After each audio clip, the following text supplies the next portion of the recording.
करायचं स्मरण. गुरुर्ब्रह्मा गुरुर्विष्णू गुरुर्देहो महेश्वरः सद्गुरु साक्षात् परब्रह्म तस्मै श्री सद्गुरुवे नमः. जय जय रघुवीर समर्थ. जय जय रघुवीर समर्थ. श्रीमद दासबोध दशक 7वा चतुर्दश ब्रह्मनाम समास 5वा द्वैतकल्प निरशन नाम श्रीराम समर्थ. केवळ ब्रह्म जे बोलिले ते अनुभवास आले आणि मायेची लागले अनुसंधान. जय जय रघुवीर समर्थ. श्री समर्थ कृपेने बघा उत्तमाची सुरुवातच प्रार्थनेने करून दिली. गुरुर्ब्रह्मा गुरुर्विष्णू गुरुर्देहो महेश्वरा, तिघांच्या पलीकडे असणारा श्री सद्गुरू साक्षात परब्रह्म तस्मै श्री सद्गुरुवे. कार्याला सुरुवात झालेली आहे. सुरुवात जय घोषाने सुरुवात केली. जय जय रघुवीर समर्थ. 2 वेळा जय दाखवला. एक म्हणजे परब्रह्म आणि दुसरी म्हणजे माया. कारण मतच म्हणले श्रीमताचं ना, इथे लोकमतं वापरत नाही, चालतच नाही आहे. कारण खुद्द भगवंताचं वचन आहे ना. लोकांच्या मते लागला तो स्वयची बोलाला. खुद्द भगवंताचं वचन म्हणजे श्रीमत आणि बोध या दासाला प्रत्यक्षपणे आचरणात आणायचे. या बोधातून दास संपूर्णपणे घडला गेला पाहिजे. म्हणून दशक 7वा, 7चा अधिकार चतुर्दश ब्रह्मनाम, तिघांच्या पलीकडे असणारा चतुर्दश. समास 5वा द्वैत कल्पना निरशन नाम. भाग कुठला आहे? 5वा. द्वैत आणि अद्वैत आणि त्यामध्ये येणारी कल्पना. बघा प्रत्यक्षपणे भाग कसा दिलेला आहे. श्रवण करूया. श्रीराम समर्थ. केवळ ब्रह्म जे बोलिले ते अनुभवास आले आणि मायेची लागले अनुसंधान. बघा प्रत्यक्षपणे भाग कसा दिलेला आहे. आपण जे केवळ ब्रह्म म्हणून सांगितलेत त्याचा अनुभवही आला आणि त्याच वेळी मायेची अनुसंधान लागले. प्रत्यक्षपणे आपण प्रार्थना म्हणत असतो की नाही, गुरुर ब्रह्मा गुरुर विष्णू गुरुर्देहो महेश्वरा. एक आहे ब्रह्म म्हणजे बघा प्रत्यक्षपणे उत्पत्ती निर्माण करणं. दुसरं आहे विष्णू पालन करताय आणि तिसरं म्हणजे महेश संवाद करताय. तिघांच्या पलीकडे कोण आहे तर सद्गुरू साक्षात परब्रह्म. याचा अनुभव कधी येईल? ज्यावेळी साक्षात परब्रह्म तर कोण? सद्गुरू. कारण गुरु पाहता पाहता लक्ष कोटी, बहुसाल मंत्रावळी शक्ती मोठी. गुरु अनेक आहेत, बरोबर की नाही? सांगणारे भरपूर आहेत. कोणी सांगितलं हा माझा गुरु, आपण मानलं, परंतु सद्गुरू मात्र एकच आहे ना,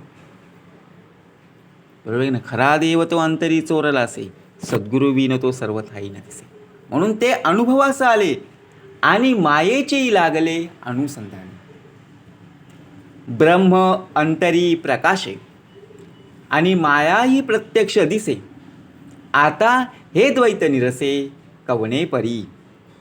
अंतरंगात ब्रह्म प्रकाशत आहे आणि बाहेर मायाही प्रत्यक्ष दिसत आहे. ब्रह्म प्रकाशत आहे म्हणजे काय बघा, प्रत्यक्ष म्हणजे ब्रह्म अंतरी प्रकाश. अंतरी आहे ना, आपली दिसते ती वरीवरची माया दिसते, परंतु अंतरीचा अंतरात्मा दिसतो का हो? नाही आहे. बाहेर माया प्रत्यक्ष दिसते. तरी आता द्वैत कसं आहे निरसन ते प्रत्यक्षपणे आपल्याला सांगितलेलं आहे. आपण एखादं कार्य करत आहोत, त्या कार्यामध्ये आपण यशस्वीपणे बघा पूर्णपणे आपण काय झालेलो आहोत, प्रयत्न केलेले आहेत आणि त्या प्रयत्नांना यश प्राप्त झालेले आहे. तर आता यश प्राप्त झालेलं आहे तर देव बघा या संपूर्णपणे देहाची वाहवाच. कारण केलं कोणी? या देहाने केलेलं आहे, या देहाचं नाव. परंतु करून घेणारा कोण आहे तो मात्र दिसत नाही ना. भाग आला लक्षात? श्रवण करू. तरी आता सावधान एकाग्र करून या मन माया ब्रह्म हे कवन जाणत आहे, तरी आता सावधान सावधान राहिलं पाहिजे. आपण एका दगडावर एका जागेवर स्थिर न राहील. बघा, एकाग्र करून या मन. मन एकाग्र आहे का हो? अजिबात नाही. आपल्याला जे जे लक्षात राहिलं ते आपण विसरतो. आपण विसरभोळे आहे. तुम्हा सर्वांना नमस्कार आहे. तुम्ही सर्व ज्ञानी मंडळी आहे. परंतु ह्याला जे कोणी काम सांगतं ते विसरून येतं. नंतर लक्षात येतं की नाही, अरे ह्यांनी काम दिलेलं आपण विसरलो. मग एकाग्र करून या मन. मन कुठे होते तेव्हा? चंचल. ट्रेनचा प्रवास करायचा आहे. आपण काय म्हणतो, 7:28ची मला ट्रेन मिळालीच पाहिजे. आता विचार करा, 7:28ची टायमिंग आहे, तर आपण तिथे किती वाजता हजर राहिलो पाहिजे? 7:15च्या दरम्यान हजर राहिलो पाहिजे की नाही? नक्कीच राहिलो पाहिजे. जर आपण 7:28ची ट्रेन आणि आपण 7:30ला हजर राहिलो तर मिळेल का हो? मग दोष कोणाला देणार? आपल्याच देहाला देणार. परंतु आपण जे बोलणार ना, ह्याच्यामुळे उशीर झाला. मला बघा, मी टायमावर जर उठलो असतो तर मला उशीर झाला नसता. सर्व व्यवस्थित कामं नियोजनप्रमाणे केले असते तर मला उशीर झाला नसता. म्हणून एकाग्र करून या मन. माया ब्रह्म हे कवन जाणत आहे. एकाग्र करून माया कुठली, ब्रह्म कोणते हे नीट जाणून घेतलं पाहिजे. सत्य ब्रह्माचा संकल्प, मिथ्या मायेचा विकल्प, ऐशिया द्वैताचा जल्प मनाची. बघा, मन आहे हा ब्रह्मसत्य असा सत्य संकल्प करते आणि त्याच्या स्वभावानुसार मिथ्या मायेचा विकल्प निर्माण करून ते मनच द्वैताची बडबड करू लागते. आता द्वैत आणि अद्वैताचा भाग. द्वैत म्हणजे बाहेरचं जग आणि अद्वैत म्हणजे अंतरीचा संपूर्णपणे. बघा, अंतरात ज्याप्रमाणे सत्य संकल्प, आपल्या मनामध्ये संकल्प आपण करत असतो. एखादी गोष्ट पार पाडायची, पण त्याचा संपूर्णपणे संकल्प करता यायला हवा. परंतु ते संकल्प कसा संकल्प करायचा हे सुद्धा माहीत असणं आवश्यक. मूळ संकल्प तो हरिसंकल्प. परंतु आपण संकल्प तयार करत असताना बघा, प्रत्यक्षपणे विकल्प आपल्या मनामध्ये कल्पना येत असतात. मना कल्पना कल्पिता कल्पकोटी. आपल्याला व्यसन असतात. हे खाल्ल्याशिवाय आपल्याला चैनच पडत नाही. आज आपण निश्चय करतो, उद्यापासून मी सोडली. विचार करा, त्या व्यसनांना आपण काय सांगितलं? उद्यापासून नाही. पण आजचं काय? विचार करा, आत्ता काय करा ते आत्ता करा आणि जाते क्षणी आपली झाली. तरच तुझा देह सुखावेल ना.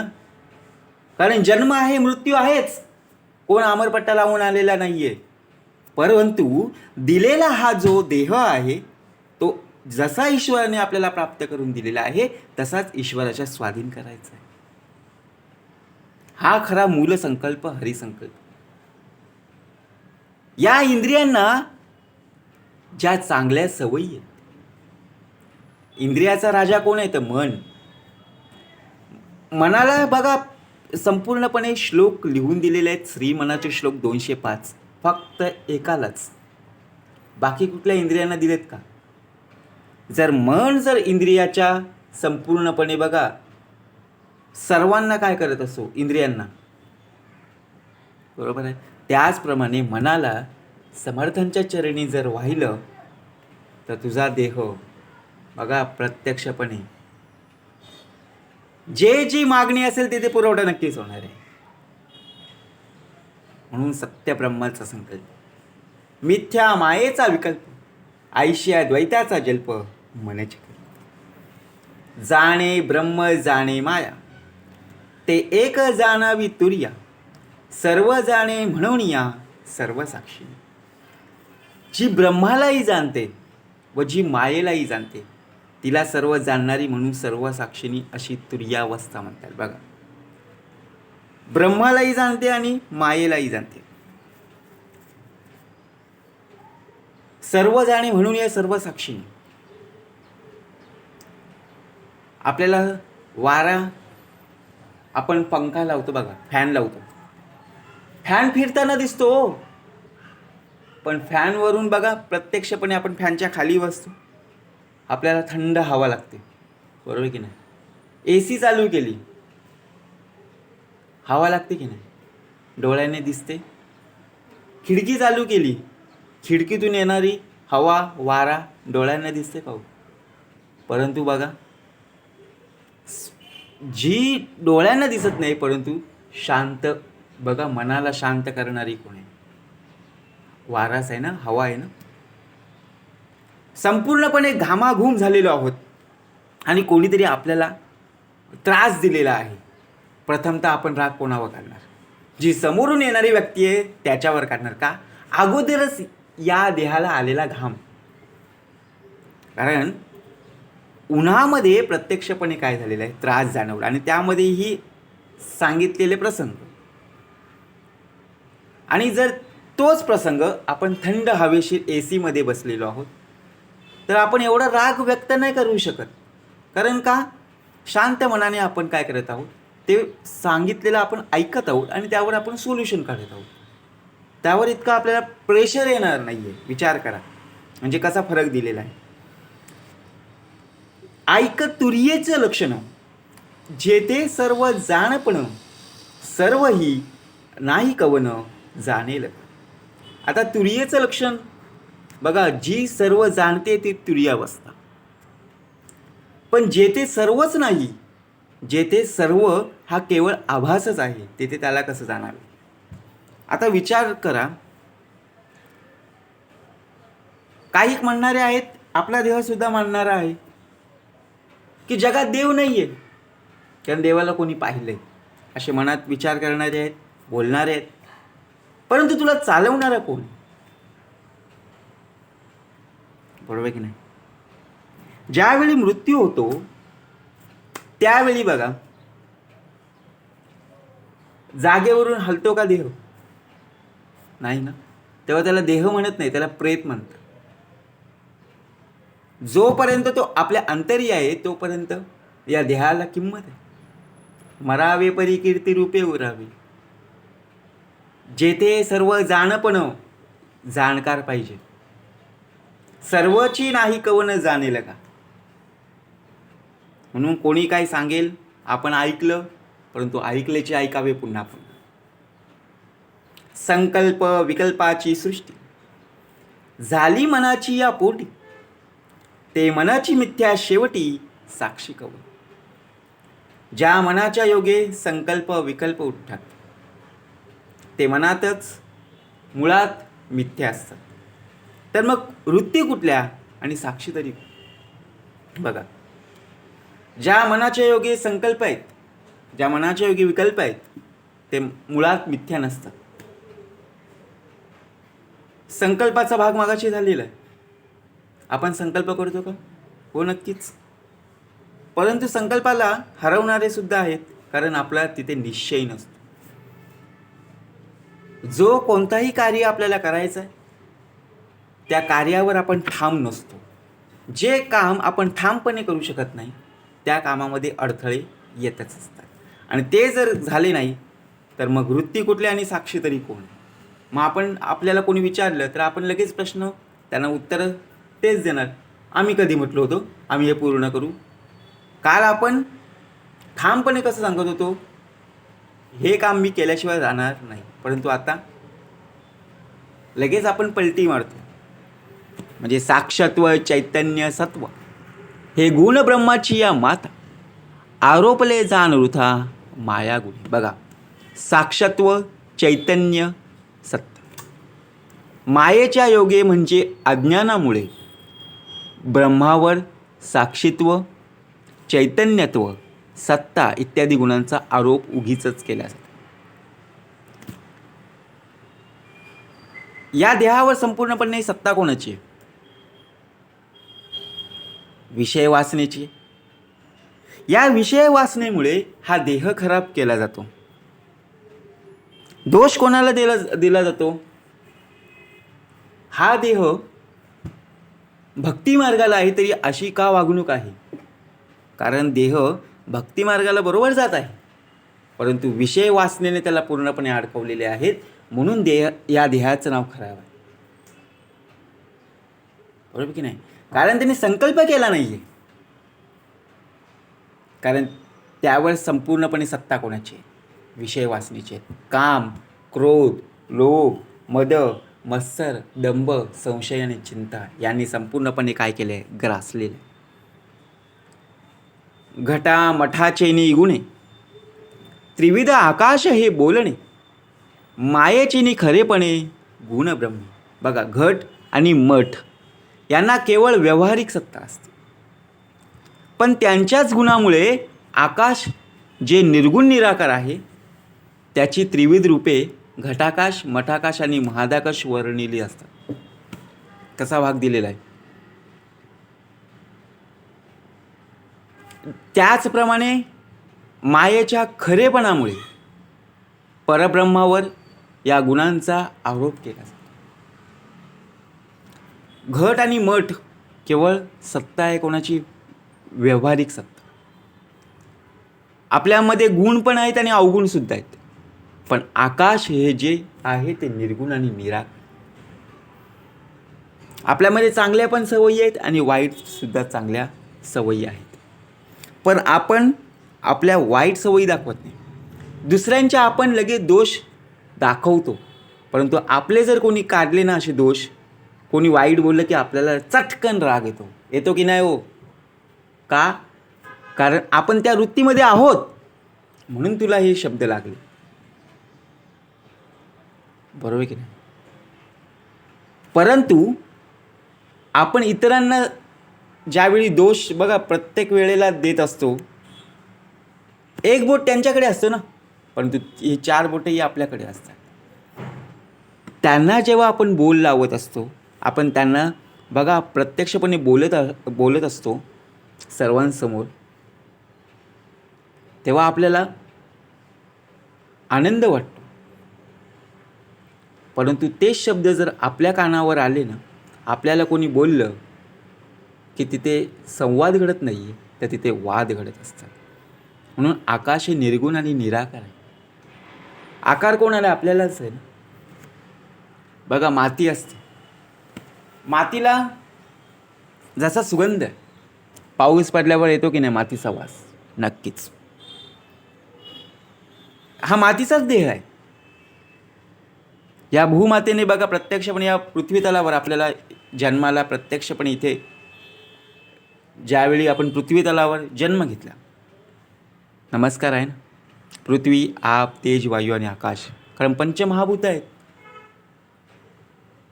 आकाश आहे, आकाशात पतितम तो यथा गच्छति सागरम, सर्वदेव नमस्कारम केशव प्रति गच्छति. सर्व त्याच्यामध्येच आहे व्यापलेलं. जव खरेपण मायेसी, तवची साक्षीत्व ब्रह्मासी, माये अविद्येचे निरासी द्वैत कैचे. जोपर्यंत माया खरी वाटते तोपर्यंत ब्रह्मात साक्षीत्व बहाल केले जाते. ज्यावेळी अविद्येचा, मायेचा निराश होतो, तेव्हा द्वैत कसे राहणार? द्वैताने अद्वैताचा भाग दिलेला आहे. बघा, आपण जेव्हा भक्ती मार्गाला जातो त्यावेळी आपल्यासोबत कोणी आहे का हो? कोणी नाही आहे. परंतु ज्यावेळी एखाद्या कार्यक्रमाला जाऊ, बघा जिथे पार्टी असेल तिथे आपल्याला ऑड वाटतं, अरे आपला देह तिथं जर गेला तर, कारण संगतीने संगत वाढते.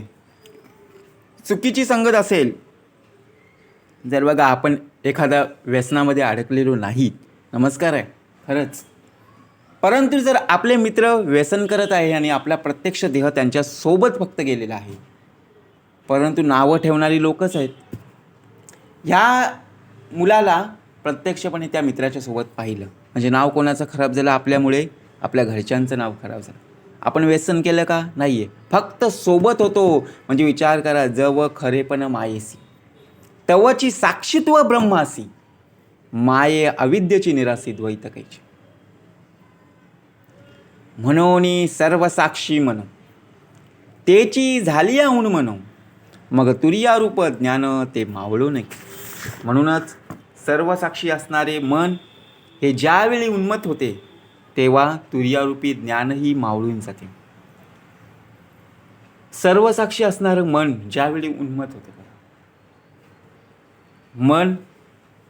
मनाला प्रसन्न केव्हा वाटतं? ज्यावेळी एखादं कार्य मनासारखं होतं त्यावेळी मनाला बघा प्रत्यक्षपणे जे काय हवं ते आपण देण्यास इच्छुक असतो. परंतु मनाविरुद्ध जर कार्य झालं ना तर आपल्याकडची गोष्ट कधीच देणार नाही आणि इतरांकडून तर अजिबातच देणार नाही. का? कारण एखादी गोष्ट मनाविरुद्ध झालेली आहे, बरोबर की नाही? जयास द्वैत भासले ते मन उन्मत्त झाले, द्वैताद्वैतांचे तुटले अनुसंधान. ज्याला द्वैत भासत होते ते मन उन्मत्त होते आणि द्वैताद्वैताचे अनुसंधान तुटून जाते. कसा वागतोच दिला पाहिजे. मनच उन्मत्त झाले, मन प्रसन्न करायला हवं. समर्थांनी आपल्याला श्री मनाचे श्लोक लिहून दिलेत की नाही? गणाधीश जो ईश सर्व गुणांचा, सुरुवात कशाने केली? श्री गणेशाने केली. आणि शेवटचा श्लोक जो दिलेला आहे, मनाची शते ऐकता दोष जाती, मती मंदते साधना योग्य होती, चढे ज्ञान वैराग्य सामर्थ्य अंगी, म्हणे दास विश्वासता मुक्ती. 1-2 नाही दिले तर 205 श्री मनाचे श्लोक दिले. का? कारण मन उत्तमाचं असला पाहिजे. जर मन जर चंचल असेल ना, जागेवर बसलेला आहे देह, तर त्याच जागेवर असलेला देहाचा मन हा संपूर्णपणे बाहेर भरकटत आहे. मन संपूर्णपणे चंचल आहे. म्हणून समर्थ म्हणाले एवम द्वैत आणि अद्वैत होय वृत्तीचा संकेत. वृत्ती झाली आणि वृत्त द्वैत. याप्रमाणे द्वैत आणि अद्वैत हे दोन्ही वृत्तीचेच संकेत आहे. वृत्तीच निवृत्त झाली तर द्वैत कसं राहील? आता बघा, द्वैत आणि अद्वैत 2 भाग दिले. द्वैतामध्ये आणि अद्वैतामध्ये काय घडतं आपण प्रत्यक्षपणे जगामध्ये पाहतो. आपण जग बदलायची भाषा करतो, परंतु जग बदलायचं असेल तर संपूर्णपणे आपण प्रत्यक्ष स्वतःला बदललं गेलं पाहिजे. सुरुवात ही आपल्यापासूनच करायला हवी. जर आपणच प्रत्यक्षपणे आपल्या घरातला कचरा शेजारच्या घराच्या बाजूला टाकत असू, शेजारच्या दरवाजाच्या समोर टाकत असू आणि आपणच सर्वांना संदेश देतो संपूर्ण देशात संपूर्ण जगामध्ये स्वच्छता हवी, परंतु आपल्याच घरातला कचरा जर शेजारच्या घराच्या बाहेर असेल तर तिथे संवाद घडेल का? हो, नाहीच घडणार, वादच होणार.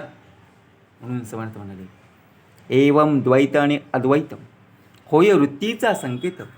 वृत्ती झाली आणि वृत्त द्वैत कैचे.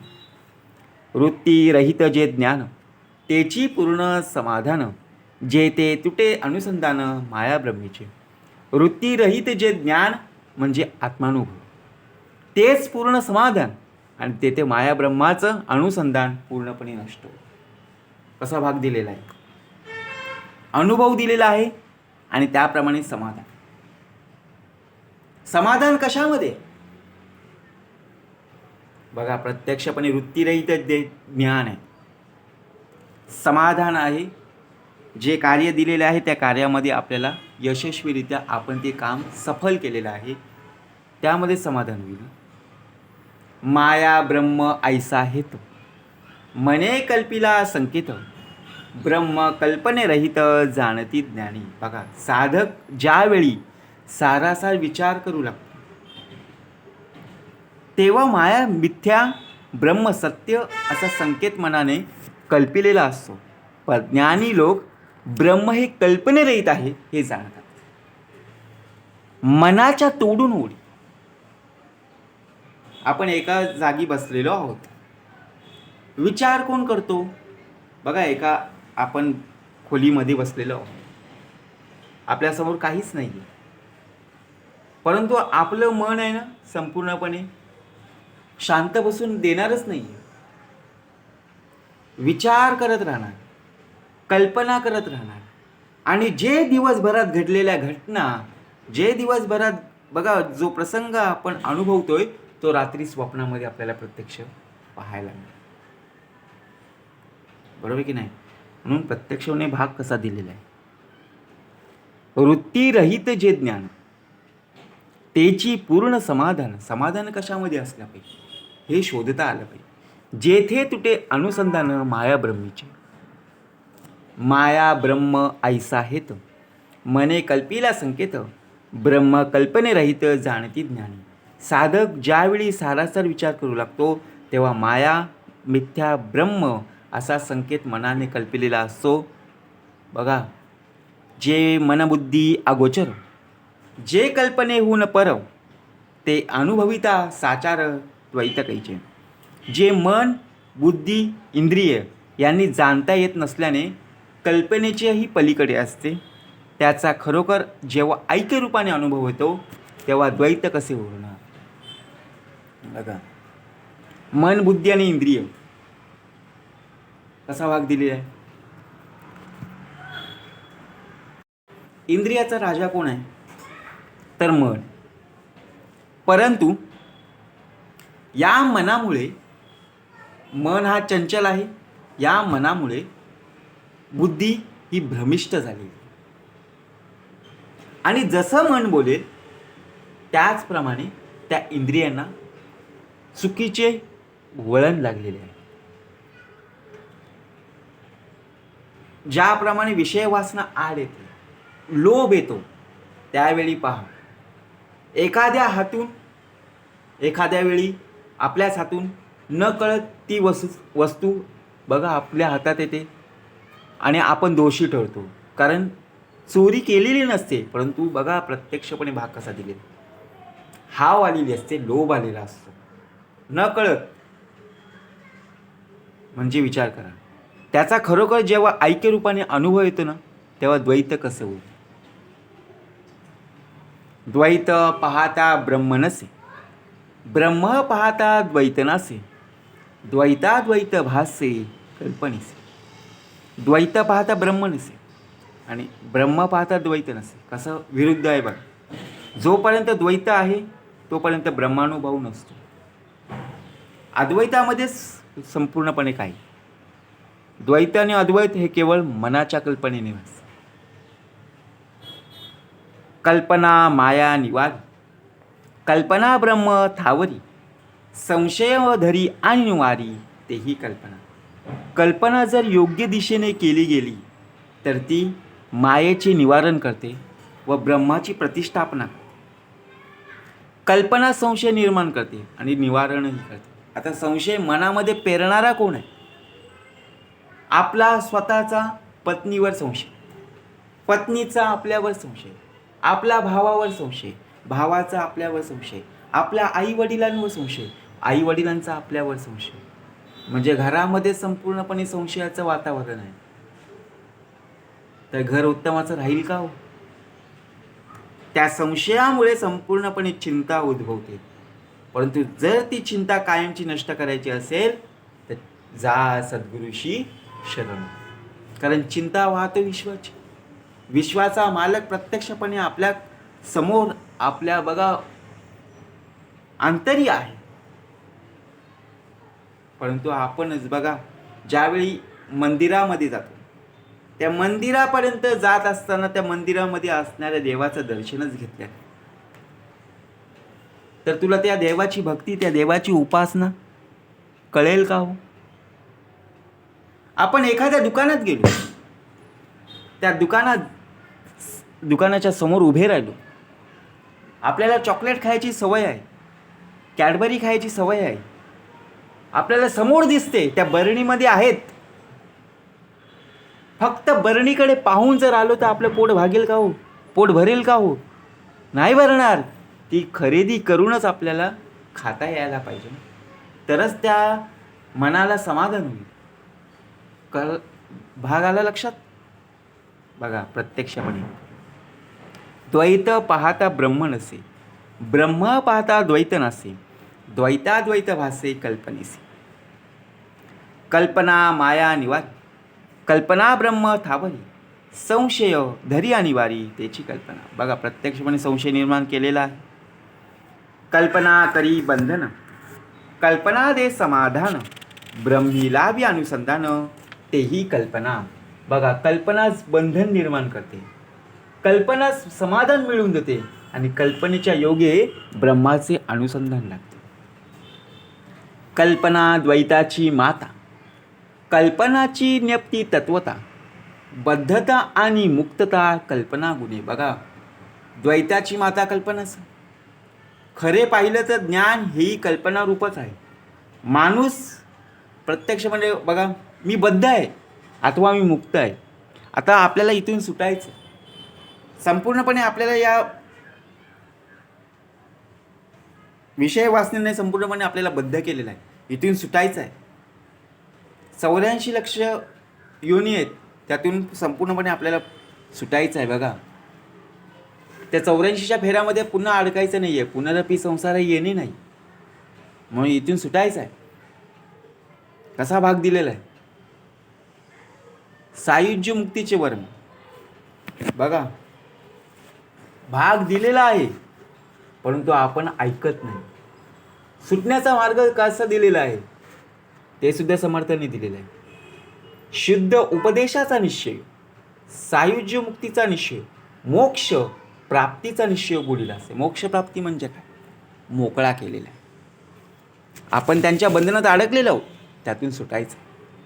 कल्पना अंतरी सबळ, नसते दावी ब्रह्मगोळ, क्षण एकते निर्मळ स्वरूपाचं कल्पी. बघा, आपल्या अंतरातील कल्पना अशुद्ध असेल तर ब्रह्म म्हणून गोलाकार तेजस्वी काहीतरी दृश्याचा भास निर्माण करते, आणि कल्पना निर्माण झाली तर कायमस्वरूपी बघा सस्वरूपाची कल्पना करू लागली. कसा भाग दिलेला आहे? कल्पना अंतरी सबळ. आपल्या अंतरातील अंतःकरणातील कल्पना अशुद्ध असेल तर ब्रह्म म्हणून गोलाकार तेजस्वी. बघा, आपण सूर्य पाहतो की नाही? सूर्यनारायण नमस्कार आहेच. सूर्यासी करावी नमस्कार, चंद्रासी करावी नमस्कार, सद्गुरूसी करावी नमस्कार साष्टांग. सूर्यनारायण जेव्हा प्रत्यक्षपणे बघा पहाटे प्रभातकाळी आपल्याला दर्शन देतो की नाही? कधी क्रम चुकला का हो? नाही ना. तेजस्वी आहे, गोलाकार आहे. जसा टायमिंग हळूहळू वाढत जातो तसं ऊनसुद्धा वाढतो की नाही? सूर्याची किरणं बघा प्रत्यक्षपणे पृथ्वी तलावर आली की आपल्या पायाने चटके लागतात.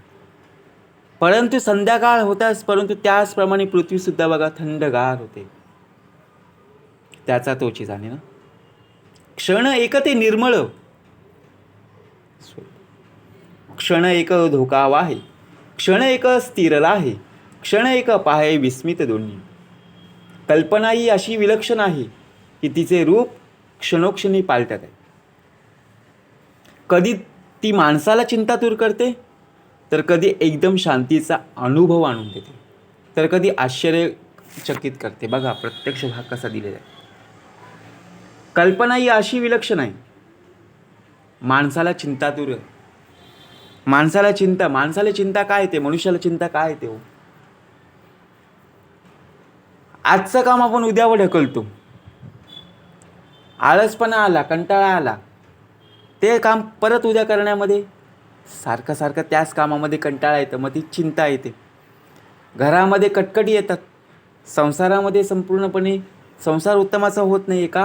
कारण चिंता. कशामुळे?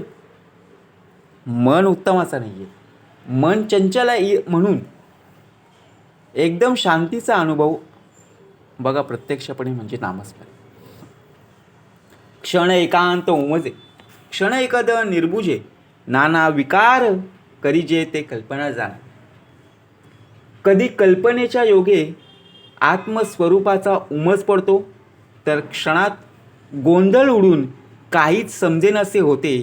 या प्रकारे नाना विकार जिच्या योगे उत्पन्न होतात ती कल्पना हे जाणून घ्यावी.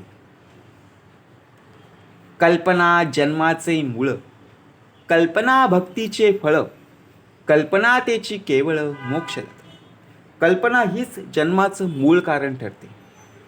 कल्पना भगवंताकडे वळवली गेली की भक्ती प्राप्त होऊन मुक्तीस कारण ठरते. आता श्रवण केलियाचे फळ, क्रिया पालटे तात्काळ, तुटे संशयाचे मुळ एकसा. असो ऐशी हे कल्पना, साधने दे समाधान, एरवी हे पतना मुळच की. या प्रकारे या कल्पनेचा उपयोग जर ज्ञानप्राप्तीचे साधन म्हणून केला तर तिच्या योगे शाश्वत समाधानही लाभू शकते. पण तसे जर केले नाही तर तिच्या जीवाच्या अधपतनाचे मूळ ठरते. बघा, असो ऐशी ही कल्पना, कसा भाग दिलेला आहे. जर ज्ञानप्राप्तीचं साधन, बघा प्रत्यक्षपणे आपल्याला मार्ग दिलेला आहे, भक्ती मार्ग. त्या भक्ती मार्गातून आपल्याला प्रत्यक्षपणे मोक्ष प्राप्ती म्हणजे काय, मोकळा, बरोबर की नाही, आपल्याला मार्ग मिळालेला आहे, तिथून सुटायचं. परंतु आपण त्याकडे दुर्लक्ष करतो.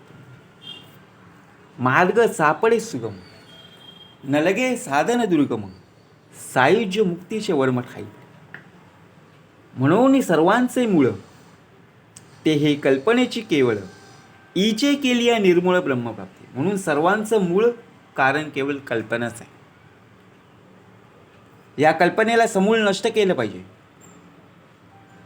बघा प्रत्यक्षपणे कारण काय तर कल्पना. कल्पनाच्या, बघा ज्या कल्पनाच्या गोष्टी असतात, आपण एखादी गोष्ट आणि त्याची संपूर्णपणे सविस्तरपणे कहाणी सांगत असतो.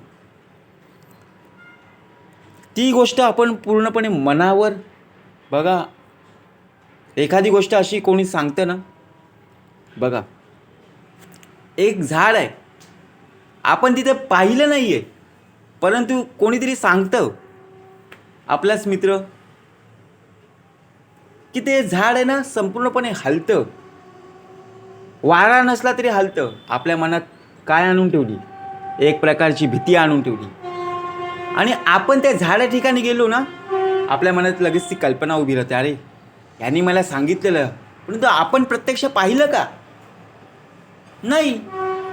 मग चिंता आपल्या मनात कोणी आणून ठेवली, ज्याने सांगितलं तो बिंदास जातोय, आणि आपल्यामध्ये भीती आणून ठेवलेली. म्हणून समर्थ म्हणाले, भय सांडून तू जावे, क्रूर यवन भेटावे, संतोषनी प्रिय व्हावे, पुनरपी पाठविलं आम्हापाशी. ही निश्चयाची पावती दिलेली आहे.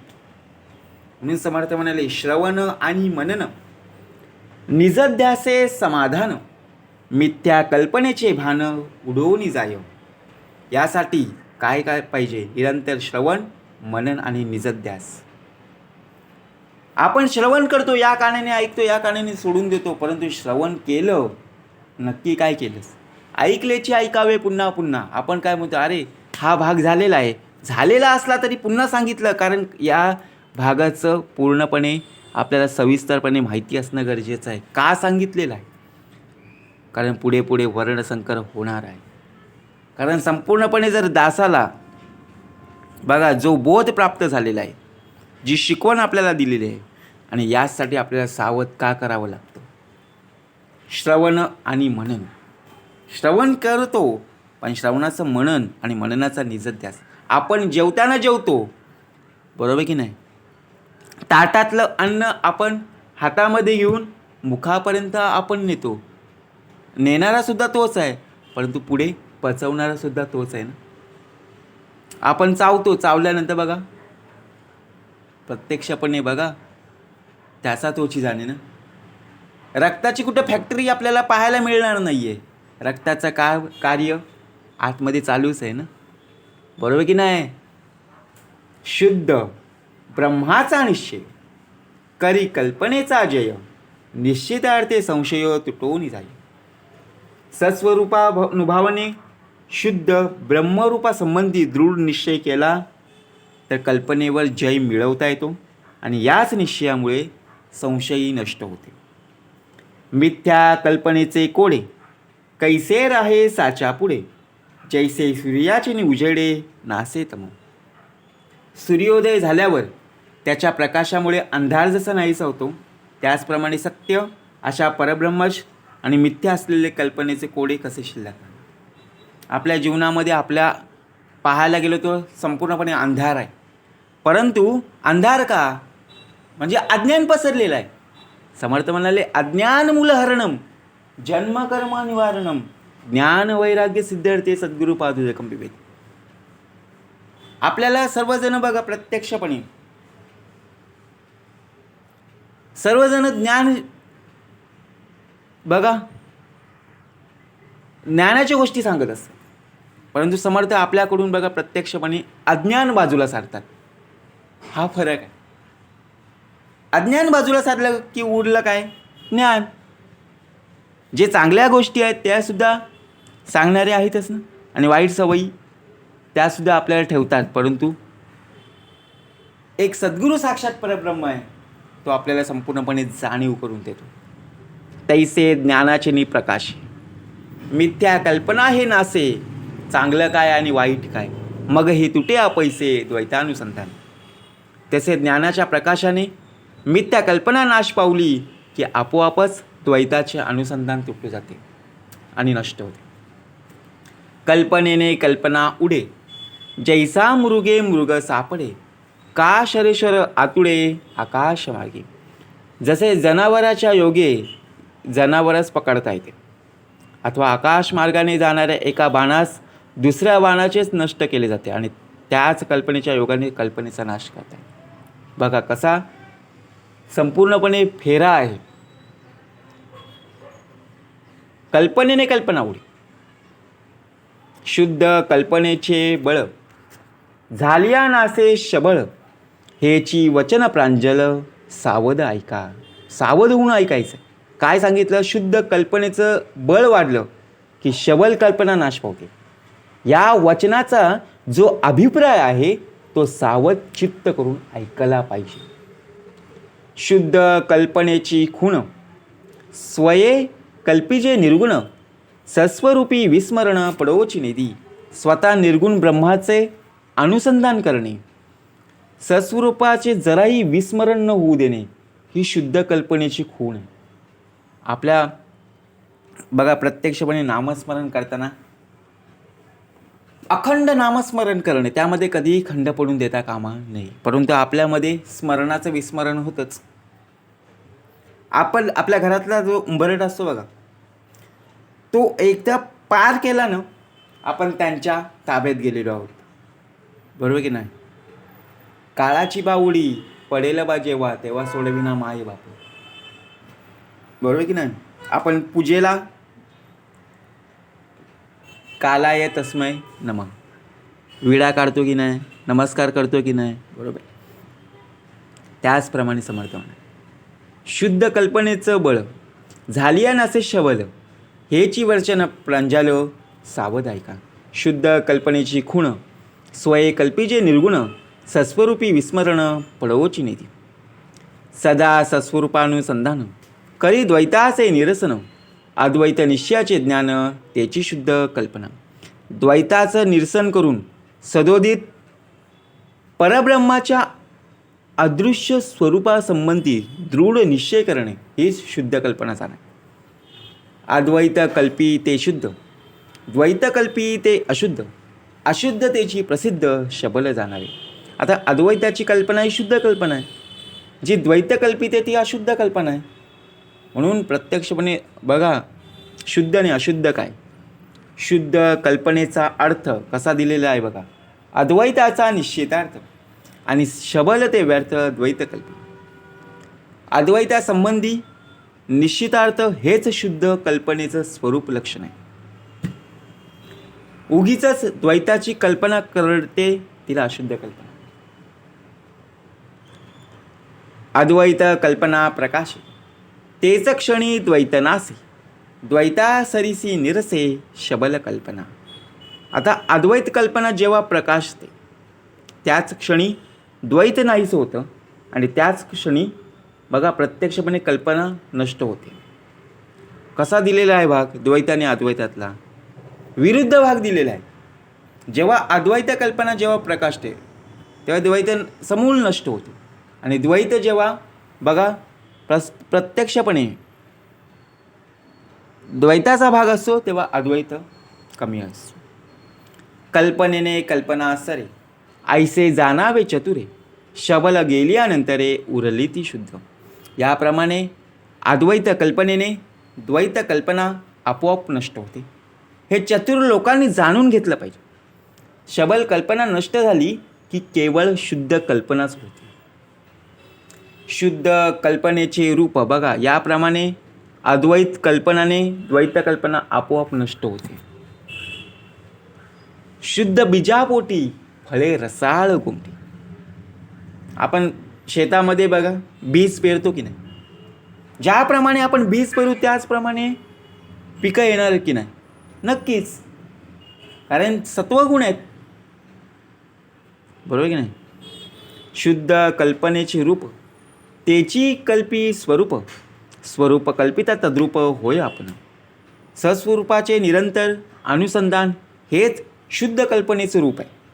याप्रमाणे स्वरूपास कल्पिता ती स्वतः तद्रूप होऊन जाते. कल्पनेसी मिथ्यत्व आले, सहजची तद्रूप झाले, आत्मनिश्चय नाशिले कल्पनेसी. याप्रमाणे सहज ज्यावेळी तक्ता प्राप्त होते तेव्हा शुद्ध कल्पनाही नाहीशीच होते, म्हणजे तिला मिथ्यत्व प्राप्त होते आणि आत्मानुभवाने कल्पना मूळ नष्ट होते. जेची क्षणी निश्चय चळे, तेची क्षणी द्वैत उफाळे, जैसा अस्तमानी प्रवळे अंधकार. ज्या क्षणी तो निश्चय डळमळू लागतो त्या क्षणी द्वैत उफाळून येते. ज्याप्रमाणे सूर्यास्तस्थळी अंधकार प्रबळ होऊ लागतो. बघा भाग कसा दिलेला आहे. आपण जो निश्चय केलेला आहे ना, त्या निश्चयामध्ये जर कोणी आड आलं, जर ते काम मनाविरुद्ध झालं, तर आपण जेवढं काही नियोजन केलेलं आहे त्या नियोजनाप्रमाणे आपण वागतच नाही, आणि जे कार्य आपण करणार आहोत ते काम पूर्ण होतच नाही.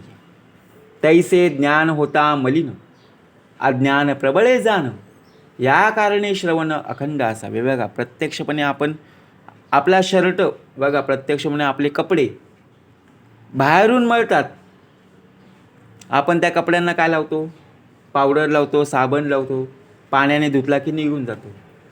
परंतु संपूर्णपणे देह स्वच्छ करायचा आहे बघा, यासाठी काय हवं, अमृत. अंतरी गेली अमृत, बाह्य काया लखलखित. आता असो हे बोलणे झाले, आशंका फेडू एका बोले, जयास द्वैत भासले ते तू नव्हेसी सर्वता. भाग कसा दिलेला आहे. आता हे बोलणं राहू दे, तुझी शंका एका वचनानेच नष्ट करतो.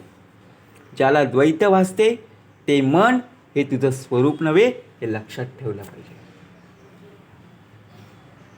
मागील आशंका फिटली, इतुकीनं ही कथा संपली, पुढे वृत्ती सावध केली, पाहिजे न श्रुती. मागची आशंका होती ती मागेच गेली, भूतकाळाच्या गोष्टी भूतकाळाच गेल्या, परंतु भविष्याची चिंता न करता जर तुझा वर्तमान काळ जर उत्तमाचा असेल तर इतुकीने ही कथा संपली. कारण कुठलीही गोष्ट जरी असेल तर त्या गोष्टीला सुरुवात, मध्य आणि शेवट असतो. पुढे वृत्ती सावध केली पाहिजे श्रोती. इति श्रीदासबोधे गुरुशिष्य संवादे द्वैत कल्पना निरसन्नाम समास 5वा. जय जय रघुवीर समर्थ.